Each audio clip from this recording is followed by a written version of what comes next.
Carl and Lou here from Games, Brrraains A Head-Banging Life, gbhblofficial.com for short. And it is track by track time as we're taking a look at Drunken Lullabies by Flogging Molly, the 2002 album by the Irish-American punk band. The first album that featured guitarist Dennis Casey. It has since been certified gold by the RIAA, the Recording Industry Association of America. So it's done very, very well. Congratulations. And the title track, Drunken Lullabies, was so hot. It was featured on the soundtrack of the video game Tony Hawk's Pro Skater 4. I thought that was fun, little fact, because obviously Tony Hawk's Pro Skater games have, particularly the early ones, like when they were released on PS1 and stuff like that, were massive influences on people's musical taste. Oh god, that soundtrack. Yeah, the impact those soundtracks had can't be overstated, I think, for a lot of people. Here's the thing. I don't get it. I can't connect to that because guess what? I never played those games. I played the first one. Never liked them. Never liked that love kind of stuff. Tony Hawk. So I never had the connection with the soundtrack that a lot of people did.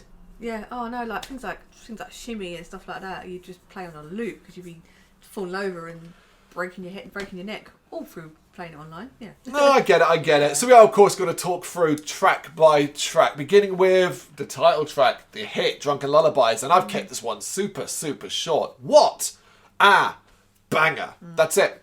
It's going to be good hearing that live because they will play it live. Of course, it's one of their biggest hits. Yeah. Straight in pound and drum beat keeps going. Really enjoy the mix of traditional Irish elements and the punk. They keep pace with each other and neither is jammed in.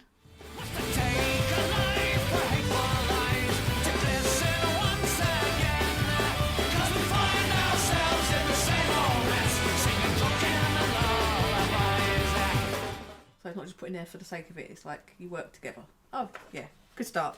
It is. It really is. You know this track. What's Left of the Flag? Yeah, I like this one. It makes me feel quite wistful for the home country. And then it kicks the beat up and we get something punky and fun. I'm smiling constantly throughout. Let me just point out here, that's not me mocking. When I said the home country, I'm not mocking. I am Irish born and lived there for 13 years of my life. Even though you wouldn't know that by how I sound. Yeah. That's what I mean. I'm not mocking anything like that. It generally is. I remember my time in that country. Yeah. It's a nice song. They have a great energy and I love the storytelling. It makes me want to sit in a bar and just soak it in. Oh, in the bar. I thought you said the bath. I was like, what? The bath and soak it in. That's weird. Odd. Yeah. Odd relocation. No, Yeah. Bar. Yeah. I mean, you almost can predict aspects like that when you know this band and you know the kind of music that's played on it. That you know you're going to have these wistful bar melodies, potentially drunken rhythms and so on. It's called Drunken Lullabies after all. May the Living Be Dead, in brackets, in our wake. A nice blast of punkish energy, catchy, but not as immediately grabbing as what we've heard so far. I'm still enjoying this album, though. It's a nice rhythm and rolling drums. I really enjoy the storytelling. I just find it... I can just listen to it for ages. I really enjoy it. Okay. Bands. I think with other bands, I find it a bit... I don't know, it doesn't feel... I like when it doesn't feel forced, because obviously there's so many... There's obviously quite a lot... If you're going to do this kind of music, authenticity is... so important. Beyond required. It is necessary. Yeah. Yeah. If I ever leave this world alive, the traditional melody of this one hits me in all the right places. The vocals are lovely, and the lyrical content is lovely. It's a lovely track. I like vocals on this one. It's a bit gentler. Yeah. Picks up at the end. Doesn't end sad, but upbeat. I think so. There's elements of it. It doesn't end completely like... I never really get sad from these tracks in that sense. I get more of a wistful, reflective, morose kind of feeling where you're like, okay, I'm thinking about potentially something that makes me emotional or that kind of thing, but I don't want to feel sad. I want to feel thankful, maybe, honour the person if it's a person even passing on, and elements like that, rather than celebratory, rather than depressive. Yeah. Like, depressive is not a word I would ever use for music like this. No, definitely not.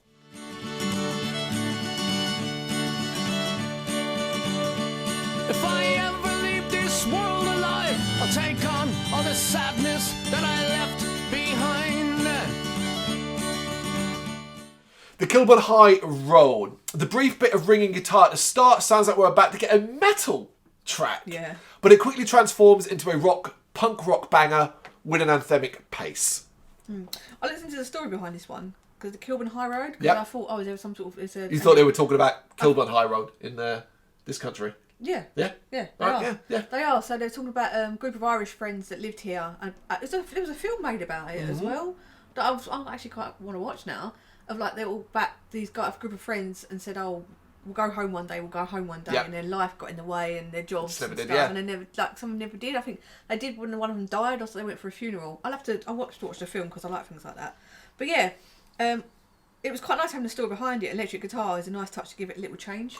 So yeah. Yeah, well, I actually was a little more familiar with this when it first turned up.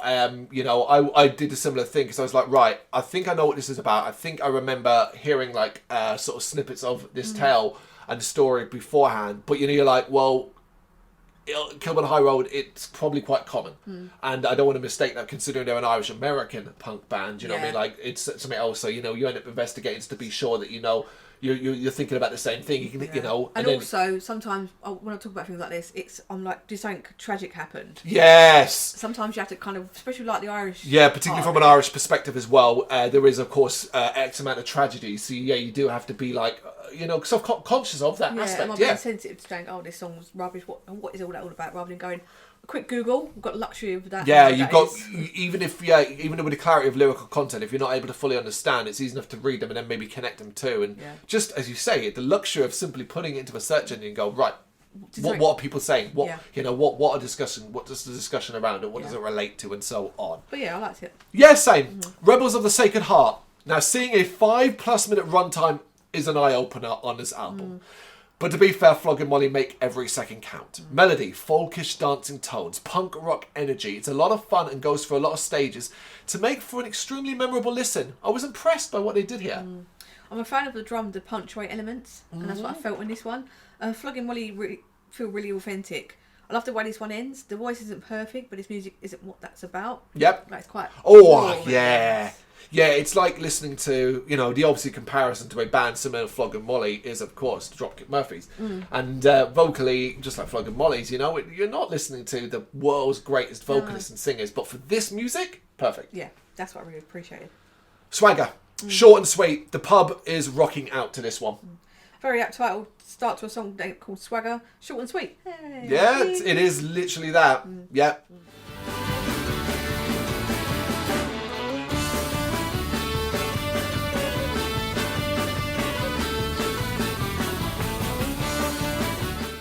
Cruel Mistress. I can take or leave this one. I don't care for the vocal style here, and the rhythm is fairly bland. This isn't a high point for me. Oh, I feel a little darker in tone. I liked it. Okay. Yeah, I feel like he's impatiently trying to get his words out. I quite like that. Right. No, I didn't really do that. This one didn't do much for me. Yeah. Whereas Death Valley Queen is a brilliant piece of music. Heartfelt and touching melody without being overtly somber. It is a wonderful chorus and captures my imagination that goes on here. Big fan of this one. Very traditional sounding, slower pace, but doesn't feel old-fashioned.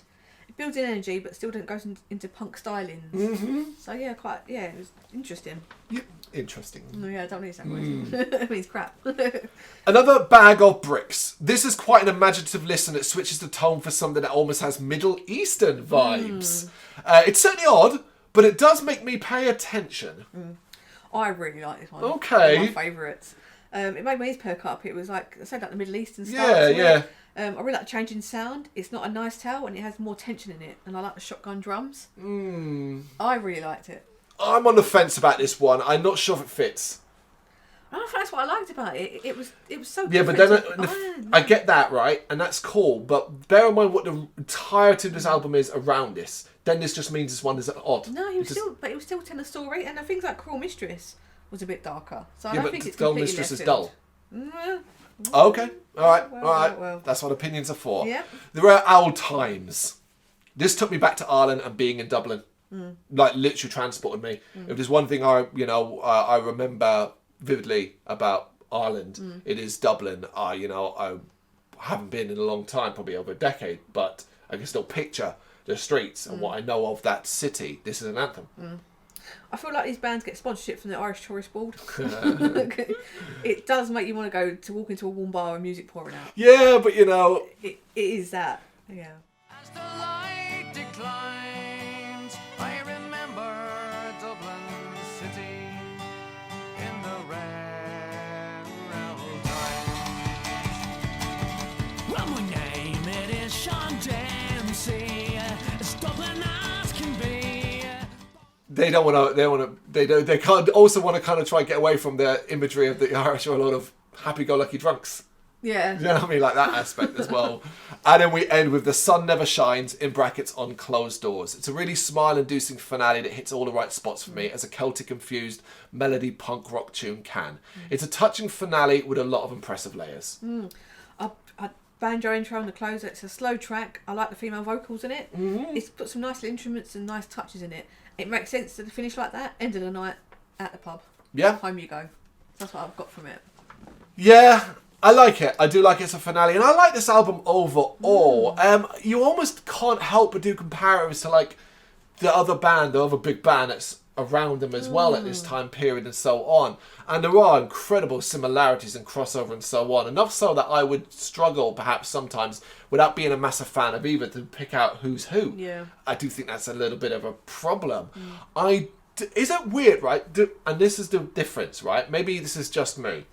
I think, maybe this is controversial, I think Flogging Molly sound more Irish than Dropkick Murphys. I think Dropkick Murphys sound more Irish American. I think that's because the lead singer is Irish, born and bred. I get the whole Boston thing with the Irish American Boston thing with Dropkick Murphys. Way more. Whereas with Flogging Molly, I feel the green fields, the Emerald Hills. Yeah. But I think that obviously makes more sense coming from their Irishness. Of course. But that's the thing that I can differentiate between them. And that at least is really, really cool. And that at least makes them sort of stand out. And they are playing Slam Dunk, which we will be at. So I am looking forward to seeing them. And I do think it'll be a fun time. So, yeah, top 3 tracks. And I have gone for the hit Drunken Lullabies. Look, it is what it is. It's a banger. Even if it's overplayed for you. If I Ever Leave This World Alive. And Death Valley Queen. Oh, so we're gonna completely. So Drunken Lullabies. Well, there you go. We got one Cruel already. Mistress and Another Bag of Bricks. I don't get the Cruel Mistress one. I really, really don't. I can enjoy Another Bag of Bricks, but I think it's too out there. It's too weird for this album. Yeah, there's a selection there for you to choose from. It is Drunken Lullabies by Flogging Molly. You got any thoughts and you know what to do? Let us know in the comments. Thank you very much for watching. If you liked what you saw, please help us out by giving us a thumbs up and hitting that subscribe button. If you really liked what you saw, consider donating to keep the website and channel running by buying us a coffee via our coffee page or picking up some merch from our Big Cartel store. You can check us out on gbhbl.com as well as via our social media, Facebook, Instagram and Twitter, as well as listen to our interviews via SoundCloud, Apple Music and Spotify. Just search for GBHBL. Games, horror and heavy metal. What else is life for?